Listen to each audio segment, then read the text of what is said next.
नहीं कि क्या हुआ, मैं कहां भ्रष्ट हुआ। ऐसी जगह खड़े हो जाओगे कि जान भी नहीं पाओगे कि मैं कहां चढ़ रहा था। दोबारा उत्साह भी नहीं आ पाएगा। अभी बच्चा ना तो लोक को जानता है, ना परलोक को जानता है, ना हित को जानता है, ना अहित को जानता है। अभी उसका ब्रह्मचर्य किसी काम लायक नहीं हुआ और वो उतर गया व्यभिचार में। क्या होगा उसका जीवन? अगर आप वाणी में संयम में रहते हैं ना, वो और भजन करते हैं और सत्य बोलते हैं, तो आप जो बोलेंगे वही होगा। श्रवणेंद्री से गंदी बातें सुने, वाणी से गंदी बातें बोले, रसेंद्री से गंदा भोजन करें और सोचे ब्रह्मचर्य रह जाएंगे, तो बिल्कुल नहीं, कदापि नहीं। ब्रह्मचर्य कोई खिलवाड़ नहीं है। अब जो इस मार्ग पर, अध्यात्म मार्ग पर, आनंद मार्ग पर चलना चाहते हैं, तो उनको एक इंद्रिय के संयम के लिए पांचों इंद्रियों पर संयम करना होगा, ज्ञान इंद्रियों पर। एक बात सुधारने के लिए ब्रह्मचर्य का रक्षा तभी वो उपासक कर सकता है जब सर्वतोभावेन ब्रह्मचर्य होगा। एक जनेन्द्रीय के ही ब्रह्मचर्य की पुष्टता का जब आप लक्ष्य कर लोगे, तो उसकी पुष्टता के लिए आपको सर्वतोभावेन ब्रह्मचर्य धारण करना पड़ेगा। सर्वतोभावेन नेत्र का ब्रह्मचर्य। जो नेत्र किसी को भी देखकर भोग कामना कर लेते हैं, भोग बुद्धि से देखते हैं वस्तु को, व्यक्ति को, किसी को भी, ये नेत्र से व्यभिचार हो रहा है। इसीलिए सावधान रहना चाहिए। जैसे नाटक, सिनेमा आदि हैं, वहां तो जान रहे हो चित्र हैं, पर उनमें जो अभिनय करने वाले जन हैं वो तो संसारी जन ही है ना। उनका पहनावा, ओढ़ावा, हाव भाव, अंग प्रत्यंग, अगर आप भगवत भाव से युक्त है तो संपूर्ण सृष्टि में कहीं भी दृष्टि जाए अपने प्रभु की भावना होती है। पर वहां तक पहुंचने के लिए आपको ये त्यागना होगा ना। आप किसी का अनुकरण न करें, आप अपनी स्थिति को देखें। अगर आप किसी का अनुकरण करते हैं कि हमने उनको देखा है, वो टीवी देख रहे हैं, तो टीवी में क्या देख रहे हैं, कहाँ स्थिति है, हमें क्या पता। हमको जहां पहुंचना है उसके लिए हमारे लिए बाधक है, हमें नहीं देखना है। अगर आप माना कि कोई नाटक ही देख रहे हैं, कोई ऐसे सीरियल ही देख रहे हैं, पर उसमें अभिनय करने वाले तो संसारी भोगी पुरुष ही है ना। आप कोई त्यागी जितेंद्री महात्मा को थोड़ी देख रहे हैं। तो उस देखने में तन्मयता आती है। जिसको हम देखते हैं उस पर हम आसक्त होते हैं, तभी तो उसका सुख दुख अनुभव होता है। देखो कोई ऐसी रोने वाली सीन आए तो रोना आ जाएगा, हंसने वाली आ जाए तो हंसना आ जाएगा, ऐसे तो उसका प्रभाव हम पर पड़ रहा है ना। तो हम किसी के अभिनय करने वाले के अंग प्रत्यंग को देख रहे हैं और वो कामुक होकर कोई काम चेष्टा कर रहा है या कोई ऐसा, वो सारा का सारा मन कवर कर रहा है आपका। और एकांत होते ही फिर जो मन अपना मनमानी करवाएगा, आप नहीं सह पाएंगे। इसलिए नेत्र का ब्रह्मचर्य सबसे पहले शुरू कीजिए। आपको वो चीज नहीं देखनी, वो बात नहीं पढ़नी, वो दृश्य नहीं। श्रीमद् भागवत में वर्णन है, कोई पशु पक्षी भी मैथुन कर रहा हो, अचानक दृष्टि गई तो मानसिक प्रणाम करके दोबारा दृष्टि नहीं जानी चाहिए। इसीलिए लिखा है कि आप एक धनुष भूमि को देखकर, एक धनुष, इसमें किसी की हानि नहीं होगी, आपकी भी हानि नहीं होगी। आप एक धनुष भूमि देख करके ही चलिए। मतलब बहुत लंबी दूरी देखने की जरूरत नहीं है, बहुत दृष्टि उठा करके इधर उधर गर्दन हिलाने की जरूरत नहीं है। और जैसे कि कोई टक्कर मार सकता है, तो देखो जिनको प्रारब्धानुसार टक्कर लगनी होती है ना, वो चाहे जितनी सावधानी से चलो, वो प्रारब्ध आकर के दंड देता है। अन्यथा सीम की चाप सके को तासु, बड़ रखवार रमापति जासु। आप जा रहे हो भगवत चिंतन करते हुए, तो प्रभु का नाम आपका पहरेदार अंग रक्षक है, कोई बाल भी बाका नहीं कर सकता। आपका प्रारब्ध यदि आया है, प्रभु से पास हो गया है कि आपको ये दंड मिलना चाहिए, फिर मिलेगा। आप निश्चिंत रहिए, निर्भय रहिए। प्रभु का जो विधान है वो मंगल करने वाला है। देखो इतने बड़े महापुरुष पूज्य श्री राधा बाबा, श्री आद्याशक्ति भगवती की प्रसन्नता की आराधना कर रहे हैं, क्योंकि श्री कृष्ण हमारे पति हों, इस सिद्धांत की पुष्टता के लिए। और पैर फिसल जाता है, स्नान करने जाते हैं, खड़ाऊ पहने हुए थे और अंग टूट जाता है, दवा नहीं लेते, बांस की खिपचाल बांधकर पुनः अनुष्ठान में बैठते हैं। बलिहारी ऐसी सामर्थ्य की, ये भागवतिक प्रारब्ध ऐसे महापुरुषों को भी दंड दे देता है। देखो ना, ऐसे महापुरुष जो ऐसी ऊंचाई पर पहुंचे हैं और इतने भागवत भजन में नियम निष्ठ है, उनको भी प्रारब्ध दंड दे रहा है शरीर को। तो अपने को इससे निश्चिंत हो जाना है। जो होना है उसे रोक नहीं सकते, जो नहीं होना उसे कोई कर नहीं सकता। अपने आराध्य देव के चिंतन में ज्यादा नेत्रों को इधर उधर दौड़ाने की जरूरत नहीं है। नेत्र का ब्रह्मचर्य, फिर वाणी का ब्रह्मचर्य, बहुत बड़ा प्रभाव पड़ता है इससे। यदि आप जबान से अश्लील बातें, गंदी बातें, कामुक बातें करेंगे तो आप ब्रह्मचर्य रह ही नहीं सकते। अगर आप वाणी से परस्पर शरीर आकर्षण वाली बातें करेंगे, बट उसको देखा तुमने क्या, बस आप गए। चाहे वो स्त्री शरीरधारी साधक हो या पुरुष शरीरधारी, परस्पर आकर्षण संबंधी यदि वाणी खुली आपकी, तो वाणी के व्यभिचार से आपका जनेंद्री का व्यभिचार प्रारंभ हो जाएगा। आप रोक नहीं सकते, नहीं रोक सकते। इसलिए वाणी से भी कोई ऐसी वार्ता ना कीजिए जिससे आपके अंदर काम वेदना बढ़े। श्रवणेंद्री का, कान से गंदी बातें, व्यभिचार की बातें, कामुक बातें सुनना जिससे हमारे हृदय में कामना जग जाए, बिल्कुल नहीं। भले वो किसी को लेकर टीका टिप्पणी की जा रही हो, देखो वो साधक है, उसको हमने देखा वहां ऐसे देख रहा था, वैसे कर रहा था, वो तो आपको समझ में आ रहा है कि किसी साधक की बात कर रहे हैं, वो तुम्हारे नाश के लिए उपाय कर रहे हैं जो आपको ऐसी बात बता रहे हैं। क्यों? क्योंकि आप भी तो साधक हैं। श्रवणेंद्री का व्यभिचार हो रहा है। आराध्य देव के सिवा और कोई बात कान से सुनना उसे व्यभिचार कहते हैं।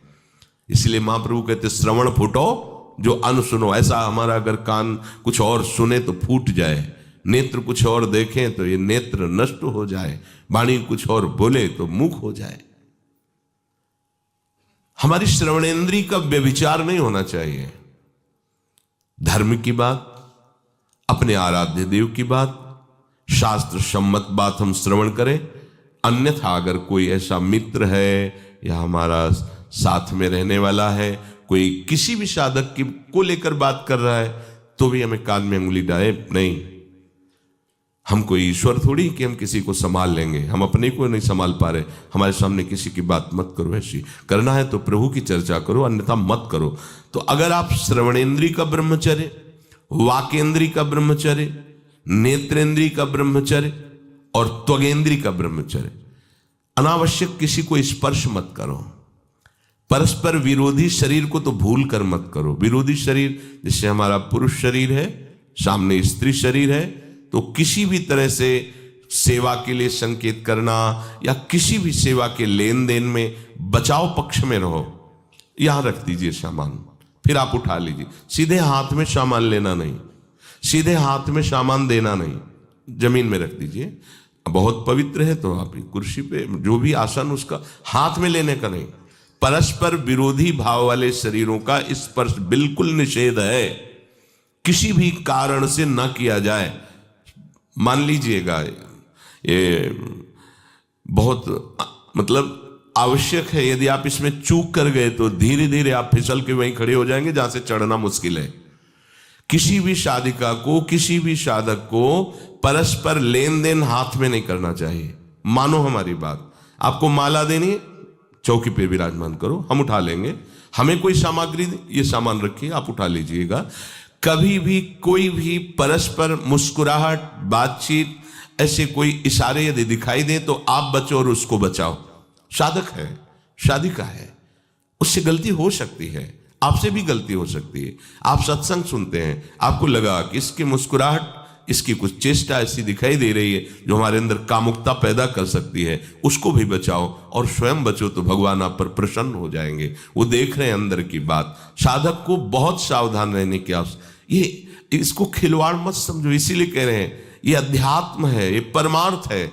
आपको लगेगा नहीं कि क्या हुआ, मैं कहां भ्रष्ट हुआ, ऐसी जगह खड़े हो जाओगे कि जान भी नहीं पाओगे कि मैं कहां चढ़ रहा था, दोबारा उत्साह भी नहीं आ पाएगा।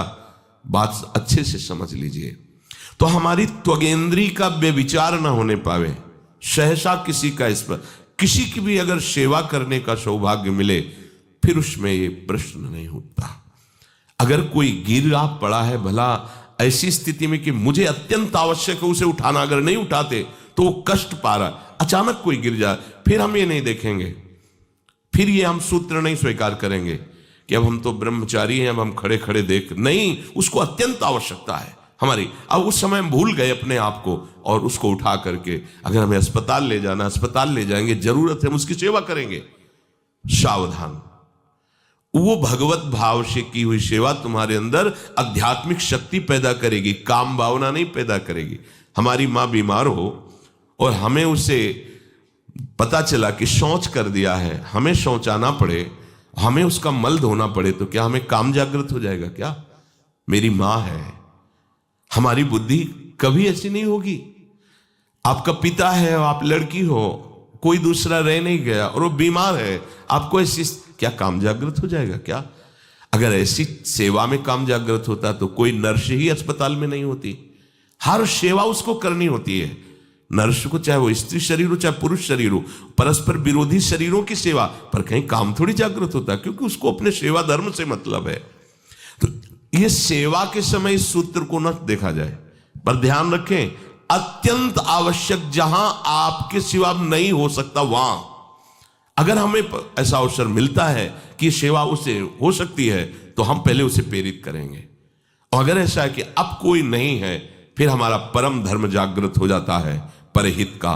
अगर हमारा कोई निंदा भी करे, कोई शरीर की भी हानि हो जाए, अब हम परवाह नहीं करते। परहित शरीर से धर्म नहीं भाई, इससे बड़ा कोई धर्म नहीं है। पर ध्यान रखें, भगवान को साक्षी करके ये उस समय की बात है जहां बिल्कुल कोई अब गुंजाइश नहीं रह गई है। त्वगेंद्री को ऐसे सहसा किसी आप पुरुष शरीरधारी पुरुष को भी सहसा इससे आप में शक्ति जागृत होगी। यदि आप वाणी को मौन रखते हैं और भगवान नाम जप करते हैं और सत्य बोलते हैं, तो आप जब कभी जो कुछ भी बोलेंगे वैसा ही सत्य होगा। गांधारी जी ने कोई तप नहीं किया था।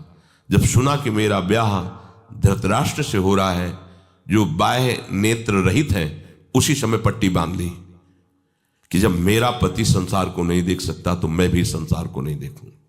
जब मेरा पति मेरे रूप को नहीं देख सकता तो मैं भी किसी के रूप को नहीं देख, पट्टी बांध ली थी। जब महाभारत का युद्ध चल रहा था, बड़े बड़े वीरों को मार गिराया जा रहा था, गांधारी ने दुर्योधन से कहा, सुन, मुझे पता है कि भीम की गदा को तो झेल नहीं पाएगा, क्योंकि सबसे बड़ी बात भगवान का वरद हस्त उनके ऊपर है। दूसरी बात, वो पवन पुत्र है, वो जब अपने आवेश में आ जाएगा तो तेरी सामर्थ्य नहीं कि उसकी गदा के प्रहार को तू सह सके। पर मैं तुझे शक्ति प्रदान करूंगी। मैं एक पतिव्रता हूं, आज तक कभी पति का वरण करने के बाद कुछ देखा नहीं है। मैं अपने नेत्रों की पट्टी खोलूंगी, तू नग्न होकर मेरे सामने आ जाना। मेरी दृष्टि पड़ते ही वज्र का शरीर तेरा हो जाएगा। किसी के सामर्थ्य नहीं कि तेरे उस अंगों को तोड़ सके। भगवान सब कुछ जानने वाले हैं। भगवान भक्त पक्षपाती होते। भगवान का स्वभाव भक्त का पक्षपात लेना होता है। वो अपने महल से कॉरिडोर से जा रहा था गांधारी जी के पास, भगवान आ गए झट से, तो तुरंत उसने हाथ ऐसे लगा लिया। मुझे शर्म आनी चाहिए यार, तो हस्तिनापुर के सम्राट पद पर अभिषिक्त होने के लिए तैयारी कर रहा है, नंगे घूम रहा है गली में। उसने कहा, गली में नहीं, माँ के सामने जा रहा है। अरे कोई बच्चा है, ऐसे जाया जाता है माँ के सामने? उसने कहा, माँ ने कहा है कि हम पट्टी खोलकर तुम्हें देख लेंगे तो तुम्हारा शरीर वज्र का।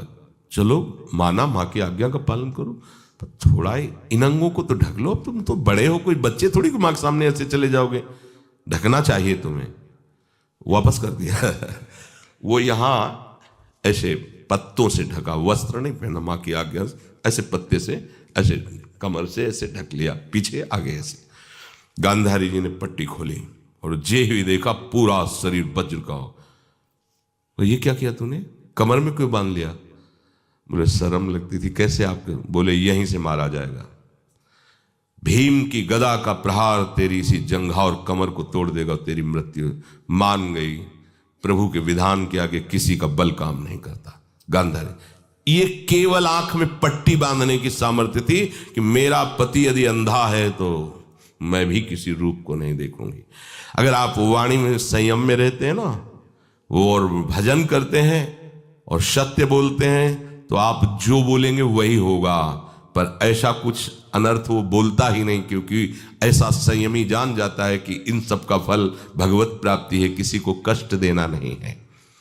एक एक इंद्री का जब आप ब्रह्मचर्य संयम करोगे तब आपका वीर संयम होगा। ध्यान रखना, आप नेत्रेंद्री से गंदे चित्र देखें, श्रवणेंद्री से गंदी बातें सुने, वाणी से गंदी बातें बोलें, रसेंद्री से गंदा भोजन करें और सोचे ब्रह्मचर्य रह जाएंगे, तो बिल्कुल नहीं, कदापि नहीं। ब्रह्मचर्य कोई खिलवाड़ नहीं है। जो ये तो हुआ इंद्रियों का, फिर आता है अंतःकरण का ब्रह्मचर्य। हमारा मन काम की तरफ तभी जाता है जब उसको निज सुख नहीं मिलता। ध्यान रखना, सृष्टि में जितने भी दुर्गुण दुराचार होते हैं उनमें दो प्रधान होते हैं, एक काम भोग और एक धन, और सब छोटी मोटी बातें हैं। प्रायः जितने भी हिंसा होंगी, जितनी भी भयानक घटनाएं होंगी, भयानक युद्ध होगा, उन दो में अंतर्गत ही होगा, दो के अंतर्गत ही होगा। या उसका कहीं ना कहीं काम से संबंध, स्त्री संबंध से या धन संबंध से है। चाहे जो भी घटना हो उसको देख लेना, प्रधानता दो में ही होगा, कंचन और कामिनी।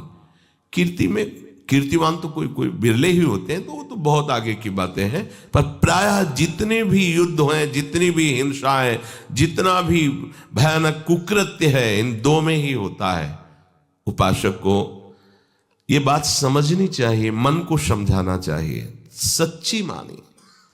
मतलब वाणी में शब्द नहीं होता इन बातों को बताने का, यदि कहीं मन को समझाना चाहिए। देखो, अपने लोग उपासक हैं,